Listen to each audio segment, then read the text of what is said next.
Negosiasi kontrak baru Vinicius Junior bersama Real Madrid dikabarkan mengalami kebuntuan. Bukan karena durasi, tetapi karena permintaan gaji sang pemain yang dinilai terlalu tinggi. Mantan Direktur Olahraga Athletic Bilbao, Rafa Alcorta, ikut angkat bicara. Dalam wawancara bersama Cadena SER, ia mengingatkan Vinicius lewat contoh masa lalu. Mencoba menekan Florentino Perez bisa berakhir buruk. Ingat apa yang terjadi dengan Sergio Ramos, tegas Alcorta. Ia menyinggung bagaimana musim lalu eksperimen memainkan Vinicius dan Mbappe bersama malah tidak berjalan sesuai harapan. Fokus saja tampil maksimal di lapangan. Madrid selalu menghargai mereka yang membuktikan diri, bukan yang banyak menuntut, tambahnya. Kontrak Vinicius masih berlaku hingga 2027, tapi drama ini bisa menjadi awal dari ketegangan baru di ruang negosiasi Bernabeu. Manchester United menutup tur pramusim mereka di Amerika Serikat dengan hasil imbang 2-2 melawan Everton, sekaligus mengunci gelar juara Premier League Summer Series. Namun di balik euforia itu, pelatih Ruben Amorim menyadari satu hal penting, timnya belum siap untuk bersaing di level tertinggi musim depan. Pembenahan sektor serang menjadi prioritas utama Amorim di bursa transfer kali ini. Kedatangan Matheus Cunha dan Bryan Mbeumo jadi langkah awal. Tapi masalah United lebih dari sekadar minimnya striker. Musim lalu mereka finish di posisi ke-15, hanya mencatat 2 kemenangan Liga sepanjang tahun 2025 atas tim yang tak terdegradasi. Target musim ini lebih realistis, masuk 6 besar.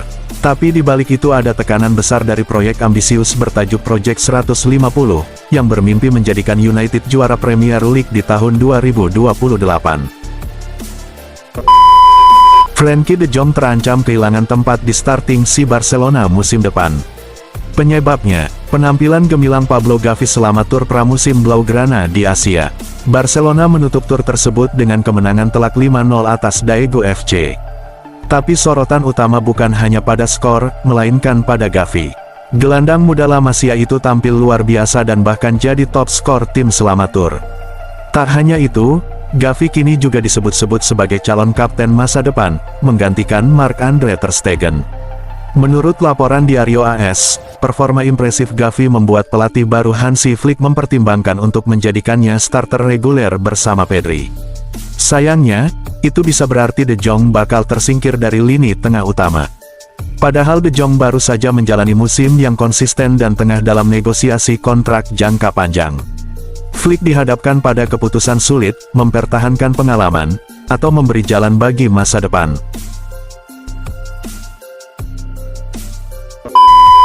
AC Milan masih aktif di bursa transfer musim panas.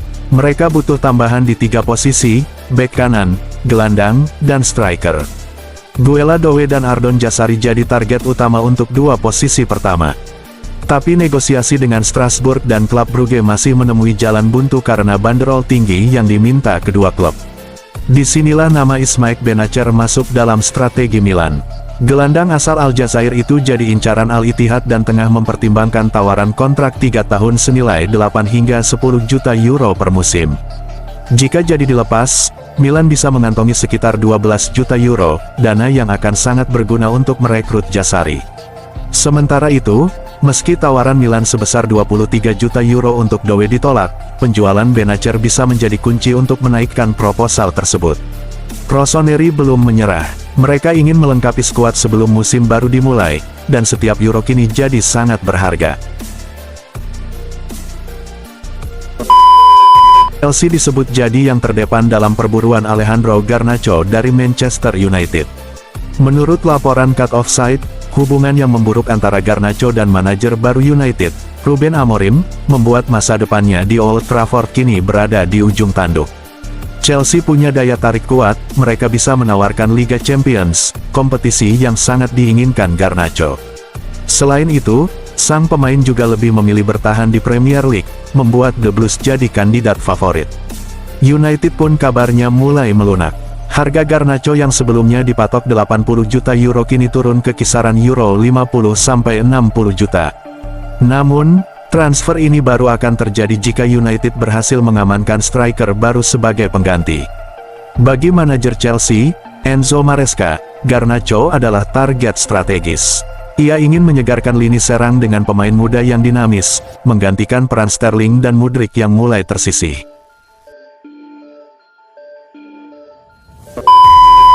Witsel dikabarkan siap melanjutkan karirnya di Serie A bersama Udinese, usai kontraknya dengan Atletico Madrid berakhir. Pemain berusia 36 tahun itu kini berstatus bebas transfer dan ingin tetap bermain di level tinggi demi menjaga peluang tampil di Piala Dunia 2026 bersama timnas Belgia. Menurut pakar transfer asal Belgia, Sacha Tavolieri, Udinese jadi klub terdepan yang siap merekrut Witsel. Klub berjuluk Zebret itu memang tengah mencari pemain berpengalaman, terutama karena Florian Thauvin hampir hengkang ke RC Lens. Menariknya, Witsel pernah hampir pindah ke Italia pada 2016, ketika ia duduk berjam-jam di hotel menunggu transfer ke Juventus, yang akhirnya gagal di detik terakhir.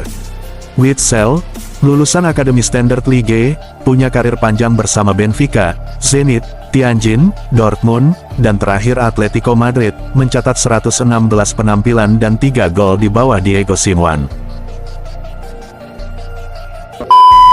Napoli tengah berada di tahap akhir negosiasi untuk mendatangkan Fabio Miretti dari Juventus. Penggemar tentu berharap transfer ini segera rampung dan sang pemain bisa langsung memberi dampak positif bagi tim. Kehadiran Miretti diharapkan mampu memperkuat lini tengah dan meningkatkan performa Napoli secara keseluruhan. Dengan potensi besar yang ia miliki, pemain muda ini dinilai bisa menjadi salah satu pilar penting Napoli di masa depan. Bagi Miretti sendiri, ini adalah kesempatan emas untuk berkembang di lingkungan baru dan mendapatkan lebih banyak menit bermain. Transfer ini juga menunjukkan betapa ketatnya persaingan di Serie A, di mana klub-klub top berlomba-lomba memperkuat skuad mereka. Jika kesepakatan tercapai, Miretti akan bergabung dengan skuad Napoli untuk musim mendatang. Para penggemar berharap ia bisa cepat beradaptasi dan memberikan kontribusi signifikan di lapangan. Transfer ini bisa menjadi langkah strategis bagi Napoli untuk terus bersaing di level tertinggi sepak bola Italia.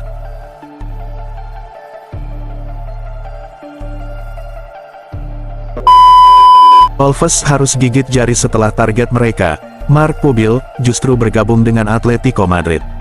Kini, fokus mereka beralih ke bek kanan milik Sevilla, João Sanchez, yang juga tengah dibidik Napoli. Sebelumnya, Wolves yakin bisa mengamankan Pubil, namun transfer itu dibajak di detik akhir oleh Atletico. Tak mau kehilangan lagi, Wolves bergerak cepat untuk João, yang memiliki klausul pelepasan sebesar 40 juta euro dan kontrak hingga 2029. João sebelumnya sudah mencapai kesepakatan pribadi dengan Napoli, tapi negosiasi dengan Sevilla terhambat selisih harga sebesar 3 juta euro. Di tengah tarik ulur itu, Wolves masuk dan kini disebut berada di posisi terdepan dengan tawaran sekitar euro 17-18 juta. Bek 21 tahun ini dikenal sebagai penerus Jesus Navas di Sevilla. Ia tampil 35 kali musim lalu, mencetak 5 gol dan 5 assist, serta menunjukkan fleksibilitas bermain di posisi bek maupun gelandang kanan. Wolves kini hanya tinggal meyakinkan João untuk pindah ke Premier League dan memulai petualangan baru di Molineux.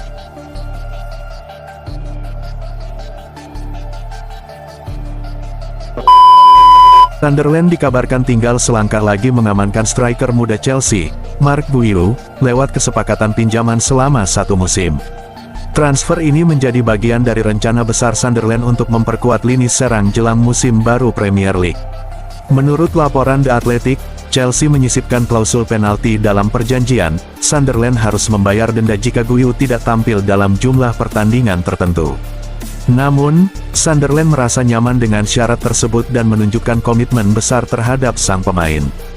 Guiu, 19 tahun, mencetak 6 gol dari 16 laga bersama Chelsea musim lalu, dan sebelumnya sempat mencuri perhatian saat mencetak 2 gol dalam 7 laga bersama tim utama Barcelona. Kini, Sunderland siap memberi Guiu kesempatan tampil reguler di Premier League. Kedatangannya diharapkan memberi dimensi baru dalam serangan Sunderland. Dengan usia muda dan pengalaman di 2 klub besar, Guiu diyakini bisa menjadi senjata penting dalam misi bertahan dan bersaing di kasta tertinggi sepak bola Inggris.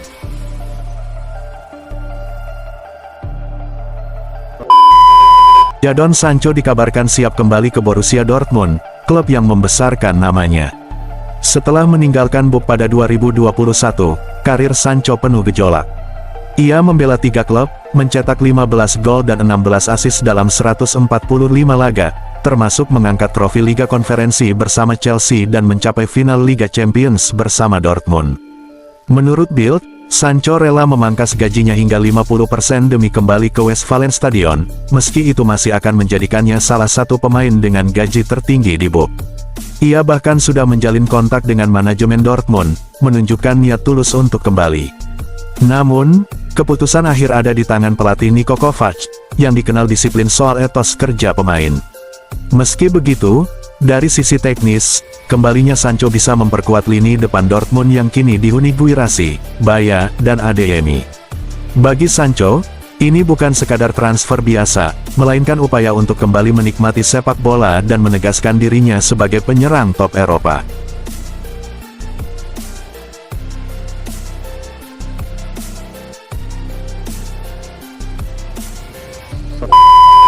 Rodrygo Gus tetap jadi sorotan di bursa transfer musim panas ini. Meski sempat tersisih dari skuad utama Real Madrid, terutama di akhir musim dan Piala Dunia Klub, di mana ia hanya bermain 92 menit, Rodrygo belum tentu angkat kaki dari Bernabeu. Kedatangan pelatih baru, Xabi Alonso, belum membawa perubahan signifikan bagi posisi Rodrygo. Formasi 2 penyerang yang kini diandalkan membuat Vinicius dan Mbappe jadi pilihan utama. Namun, Rodrygo tak tinggal diam. Menurut Diario AS, ia masih ingin memperjuangkan tempatnya di Madrid. Tapi berbeda dengan laporan itu, ESPN menyebut pihak Rodrygo kini mulai terbuka untuk pindah klub. Beberapa agen mulai mencari opsi, namun belum ada tawaran konkret. Real Madrid sendiri mematok harga tinggi, minimal 80 juta euro. Liverpool disebut jadi tujuan favorit Rodrygo, namun The Reds saat ini justru fokus mengejar Alexander Isak. Alhasil, masa depan Rodrygo pun masih penuh tanda tanya menjelang penutupan jendela transfer.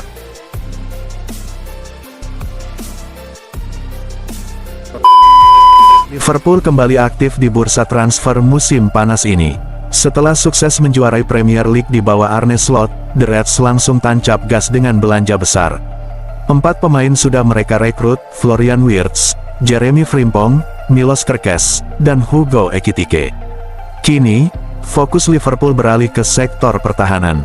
Target terbaru mereka adalah Jeremy Jekuet, bek muda berusia 20 tahun milik Rennes, yang sebelumnya juga masuk radar Arsenal. Persaingan pun memanas. Arsenal disebut-sebut sudah lebih dulu bergerak, ingin menjadikan Jekuet sebagai pengganti Jakub Kiwior jika sang bek hengkang. Tapi Rennes menolak pendekatan awal dari The Gunners.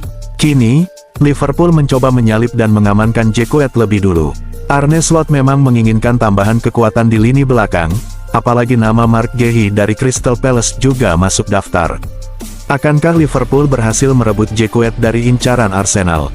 Bursa transfer masih terbuka, dan persaingan pun makin sengit.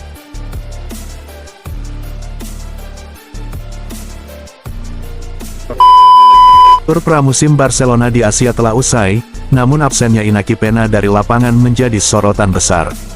Meski ikut dalam skuad, Pena tak bermain 1 menit pun dalam 3 laga uji coba. Padahal, ia satu-satunya kiper yang secara resmi terdaftar untuk La Liga, sementara Ter Stegen cedera dan 2 kiper lainnya, Joan Garcia serta Szczesny, belum bisa didaftarkan. Flick tetap tak memberinya menit bermain, mengindikasikan bahwa Pena tak masuk rencananya. Pemain 26 tahun itu bahkan masih masuk daftar jual. Kini, Direktur Olahraga Deco tengah berpacu dengan waktu untuk menyelesaikan masa depan sang kiper. Untungnya, Pena bersikap terbuka dan ingin pindah demi mendapat kesempatan bermain reguler. Namun, jika ia hengkang sebelum Garcia dan Szczesny bisa didaftarkan, Barcelona terancam tanpa kiper senior saat melawan Mallorca pada tanggal 16 Agustus. Dalam skenario terburuk, mereka mungkin harus memainkan kiper dari tim B, David Kochen.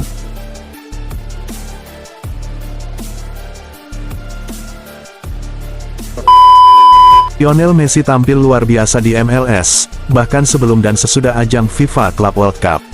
Ia mencetak 6 brace hanya dalam 7 pertandingan, dan menyumbang 1 gol saat melawan FC Porto di turnamen tersebut. Namun kini, fokus tertuju pada kondisi cederanya. Cedera Messi menjadi perhatian utama Inter Miami. Dengan jadwal pertandingan yang padat, klub harus ekstra hati-hati dalam mengelola pemulihan sang bintang. Tim medis bekerja tanpa henti untuk memastikan Messi mendapat perawatan terbaik agar bisa kembali secepatnya. Di tengah masa pemulihan, dukungan terus mengalir dari penggemar dan rekan-rekan setim. Harapannya jelas, Messi bisa pulih total dan kembali memimpin Inter Miami dengan performa terbaiknya.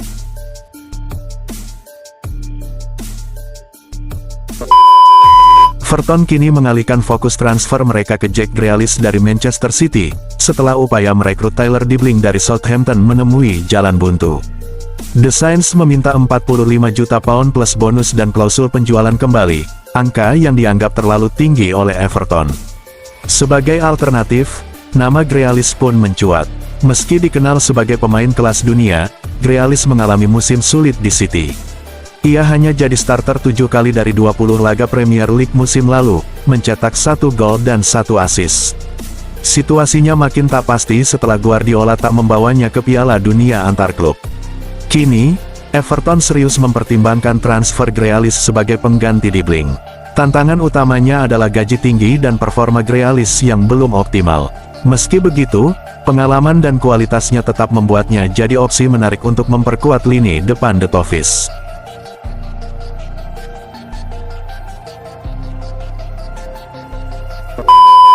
Luka Modric resmi memulai babak baru bersama AC Milan. Setelah menandatangani kontrak bulan lalu dan libur usai Piala Dunia antar klub, Modric akhirnya tiba di Milano dan langsung menjalani sesi wawancara di Casa Milan, sebelum bergabung latihan di Milanello. Dalam pernyataannya, Modric menegaskan bahwa Milan tak boleh hanya puas dengan sekadar lolos ke Liga Champions. Ia ingin klub kembali bersaing di level tertinggi, termasuk meraih trofi juara. Saya tumbuh besar menonton sepak bola Italia, dan Milan adalah tim favorit saya. Idola saya, Boban, bermain di sini, ujarnya. Saya datang bukan hanya untuk bermain, tapi untuk membantu Milan kembali ke puncak. Modric menekankan pentingnya sikap rendah hati dan kerja keras, namun juga menegaskan bahwa ambisi menjadi juara harus menjadi tujuan bersama di Milan. Target minimumnya memang Liga Champions, tapi kita harus berjuang untuk lebih dari itu, tutupnya.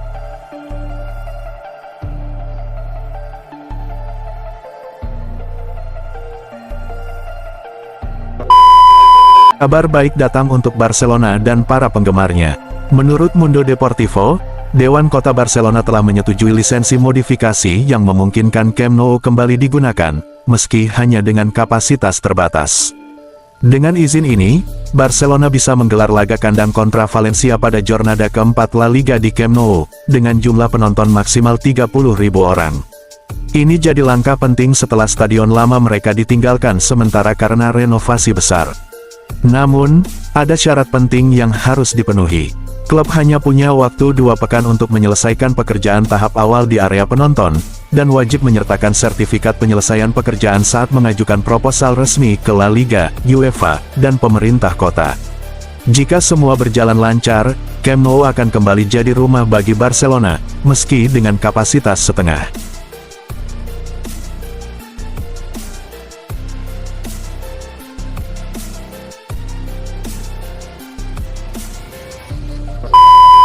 Rodrigo Gus resmi bergabung dengan Chelsea. Setelah 5 musim membela Real Madrid, winger asal Brasil itu memilih tantangan baru di Premier League. Chelsea menebus Rodrigo dengan harga sekitar 95 juta euro, menyusul kedatangan Mbappe dan Endrick ke Madrid yang membuat persaingan di lini depan makin padat. Dalam pernyataannya, Rodrigo mengatakan, "Saya ingin jadi pemain penting dan membawa Chelsea kembali ke puncak. Proyek ini ambisius, dan saya siap berjuang." Rodrigo akan mengenakan nomor punggung 11 di bawah asuhan Enzo Maresca, dan diharapkan membawa kreativitas dan kecepatan baru di lini serang The Blues.